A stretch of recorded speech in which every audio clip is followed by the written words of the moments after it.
नमस्कार दोस्तों। भारतीय जनता पार्टी के गौतम बुद्ध नगर सीट से सांसद डॉक्टर महेश शर्मा मुसीबत में फंसे हुए हैं। उनका समय सही नहीं चल रहा है। आपको याद होगा कि नरेंद्र मोदी का जो पहला कार्यकाल था 2014 से 2019 का, उस दौरान वो केंद्र में नगर विमानन मंत्री यानी सिविल एविएशन मिनिस्टर थे। बहुत महत्वपूर्ण पद है जो आज ज्योतिरादित्य सिंधिया के पास है।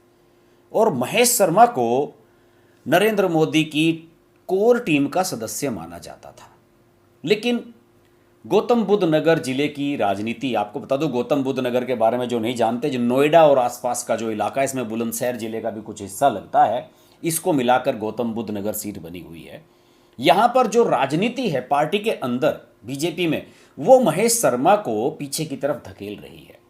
महेश शर्मा की स्थिति पिछले 3-4 साल में पार्टी के अंदर बहुत वीक हुई है। हालांकि इस सब के बावजूद पार्टी ने उन्हें बड़ी जिम्मेदारियां भी दी हैं। त्रिपुरा में अगले साल विधानसभा के चुनाव होने हैं और उन्हें महेश शर्मा को वहां का प्रभारी बनाया गया है। उनसे कहा गया है कि आपको वहां पर चुनाव मैनेज करने हैं। मैनेजमेंट उनका बढ़िया है, मैनेजमेंट उनका बहुत बढ़िया। वो लोग भी जानते हैं, कैलाश हॉस्पिटल के नाम से एक बड़ा हॉस्पिटल है, उसकी चेन है, कई हॉस्पिटल हैं उसके। नोएडा में भी है उसकी जो मेन शाखा है, बाकी हरिद्वार में कई और जगह भी उसकी ब्रांचेज हैं। उसके मालिक हैं डॉक्टर महेश शर्मा। और नोएडा आसपास के इलाकों में उनकी बहुत बड़ी पहचान है, बड़ी शख्सियत वो यहाँ पर माने जाते हैं। लेकिन जैसे कि मैंने पहले कहा, महेश शर्मा का समय ठीक नहीं चल रहा है। एक तो 2019 में जब वो दोबारा फिर सांसद बने, उनको केंद्र में मंत्री नहीं बनाया गया। क्यों नहीं बनाया गया, इसको आज तक कोई नहीं समझ पाया है कि जबकि एक आदमी जो 5 साल तक आपके यहाँ मिनिस्टर रहा, उसको आपने मंत्री क्यों नहीं बनाया। कुछ लोग कहते हैं कि राजनाथ सिंह उन्हें पसंद नहीं करते, क्योंकि राजनाथ सिंह के बेटे पंकज सिंह नोएडा से विधानसभा के विधायक हैं उत्तर प्रदेश के, और सुनने में आता है कि उनके संबंध थोड़े से तनावपूर्ण रहते हैं। इसके अलावा कुछ और अन्य नेता हैं लोकल स्थानीय नोएडा के, जिनके साथ महेश शर्मा की ट्यूनिंग सही नहीं है। और इसी वजह से उत्तर प्रदेश की राजनीति में भी और केंद्र की राजनीति में भी महेश शर्मा थोड़ा सा पीछे चले गए हैं। लेकिन अभी आशाएं जगी थी कि महेश शर्मा को बना दिया गया है त्रिपुरा का प्रभारी। वो मीटिंग लेने के लिए भी वहाँ जाते रहते हैं। लेकिन अभी हाल ही में एक मीटिंग में उन्होंने कुछ इस तरह की बात कह दी कि वो फिर एक बार मुसीबत में फंसते हुए नजर आ रहे हैं। दरअसल हुआ ये कि महेश शर्मा त्रिपुरा में जो मीटिंग ले रहे थे, त्रिपुरा में आप जानते ही हैं कि अभी वहाँ पर चीफ मिनिस्टर बदले हैं। विप्लव कुमार देव को हटाकर साहा को, माणिक साहा को वहाँ का चीफ मिनिस्टर बनाया गया है। पार्टी के अंदर कुछ लोगों ने बगावती तेवर अपनाए हुए हैं।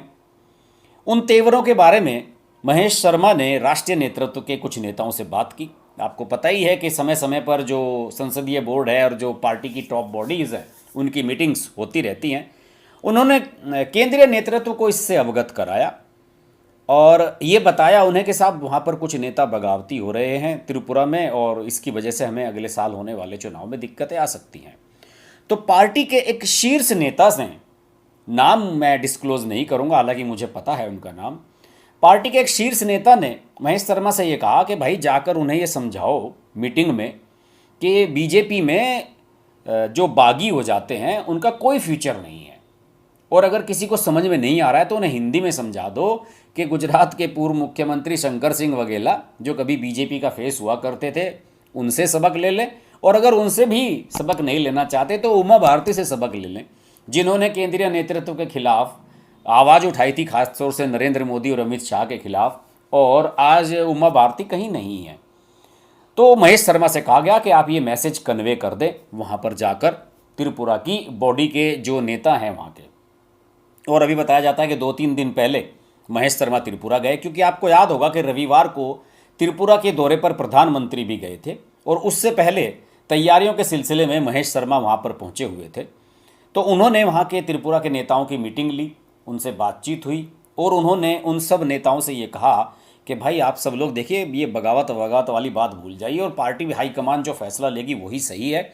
और अगर आपको ज़्यादा ही बगावती का तेवर आपके अंदर उबाल खा रहा है तो आप देख लीजिए कि शीर्ष नेता हैं, एक उन्होंने नाम भी लिया उनका, कि उन्होंने मेरे से कहा है कि आप शंकर सिंह बघेला और उमा भारती के उदाहरण आपके सामने हैं। ये बात उन्होंने खुलेआम कह दी। अब ये बताया जाता है कि त्रिपुरा के नेताओं की जो मीटिंग में मौजूद थे लोग, उन्होंने कहा कि यार ये तो महेश शर्मा ने गड़बड़ कर दी है, क्योंकि जो पार्टी ने, हाईकमान ने जो टॉप लेवल से बात कही गई, उस मीटिंग का चर्चा आपने यहाँ पर कर दिया, और उसके बाद त्रिपुरा में जब मीटिंग में इसका चर्चा कर दिया तो मीडिया में ये बात फैल गई। कुछ अखबारों ने से लेकर खबरें भी बना दी हैं कि साहब महेश शर्मा ने कोट किया है किसी नेता को कि साहब शंकर सिंह वघेला और उमा भारती से सबक ले लें, सारे के सारे बागी। वैसे ये बात हकीकत है, पार्टी में बागियों की हालत हमेशा से खराब रही है। आपको याद होगा कि कल्याण सिंह भी एक समय बागी हो गए थे, जो अब इस दुनिया में नहीं है, उत्तर प्रदेश के पूर्व मुख्यमंत्री। और कल्याण सिंह के बागी हो जाने के बाद वो एक बार मुलायम सिंह यादव की पार्टी में भी शामिल हो गए थे, और कुसुम राय नाम की एक महिला थी जिनकी वजह से वो बागी हुए थे, और बाद में उन्हें फिर पार्टी में वापस लाए थे नरेंद्र मोदी ही। लेकिन वो केवल बाद में गवर्नर बने रहे राजस्थान के, इससे ज़्यादा कुछ उन्हें मिला नहीं था, और बड़े खराब समय कल्याण सिंह ने पार्टी में देखा है।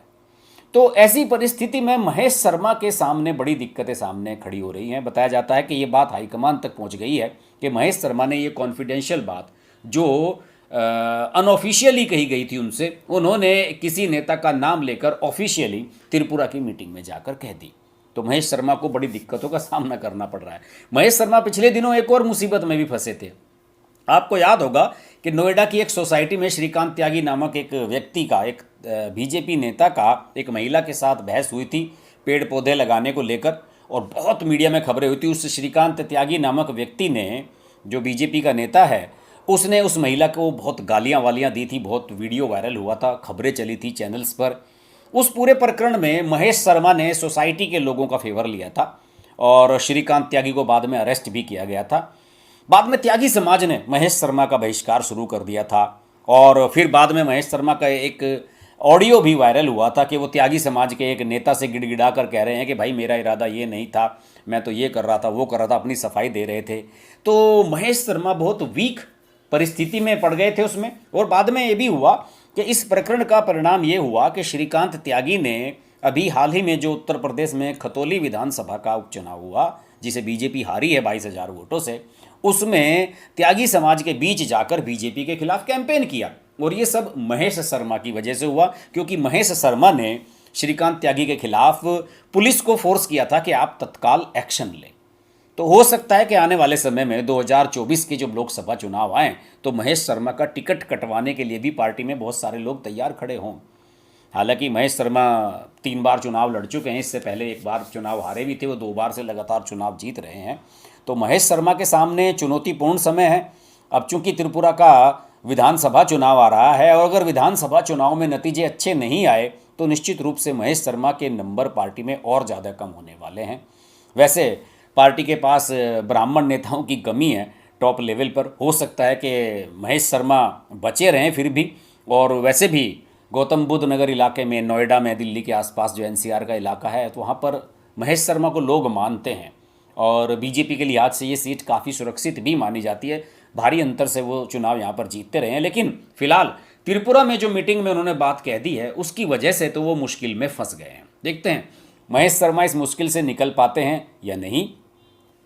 राजनीतिक खबरों पर हमारी नज़र, बारीक नज़र हमेशा बनी रहती है। अगर आपको मेरे वीडियोज़ अच्छे लगते हैं तो इनको लाइक कीजिएगा, शेयर कीजिएगा, और चैनल अभी तक सब्सक्राइब नहीं किया है तो ज़रूर कर लीजिएगा। ऐसी ही किसी मसालेदार खबर के साथ फिर मिलता हूँ आपसे। नमस्कार।